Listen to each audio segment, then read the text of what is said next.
അനുവായിരുന്നു ഇപ്പൊ ഈ വീക്കിൽ എവിക്റ്റ് ആവുന്നത്. അനുവാണ് എവിക്റ്റ് ആവാൻ പോകുന്നത്.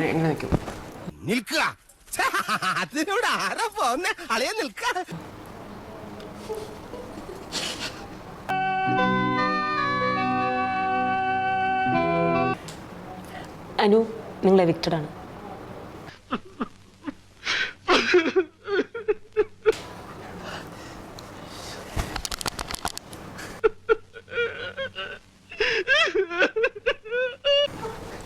അനു, അനു എവിക്റ്റഡ് ആണ്.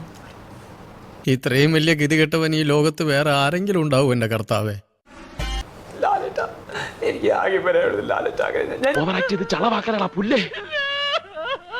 ഞാൻ കരയാനുള്ള എന്റെ വോയിസ് എങ്ങനെ ലാലേട്ടാ? ഞാൻ കരയാറില്ല ലാലേട്ടാ. നിനക്ക് ഗുരു കൊണ്ട് പോകൂടാ.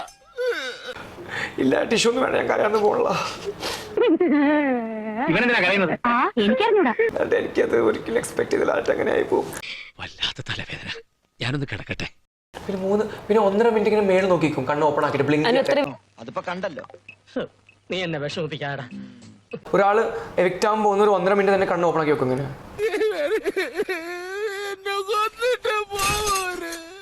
എവിക്റ്റ് പറഞ്ഞ അപ്പൊ തന്നെ ഇവരത് എങ്ങനെ മണത്തറിഞ്ഞു? ഞാനിത് രഹസ്യമായിട്ട് വെച്ചിരുന്നതാണല്ലോ. എത്ര മണി ട്രോൾ ചെയ്തോ? ഞാൻ കള്ളം പറയാനുള്ള സത്യമാണിത്.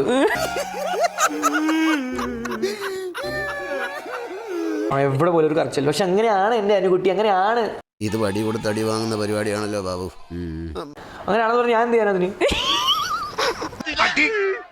ഇതിനെ അടിച്ചാ മതിയോ? ആശാ തന്നെ പറ. ഇങ്ങനെ തന്നെയാണ് ഞാനിങ്ങനെ കുറ്റം പറയും. ഞാനിങ്ങനെ കറക്റ്റ് സാധനങ്ങൾ ഞാൻ വന്ന് പറയും.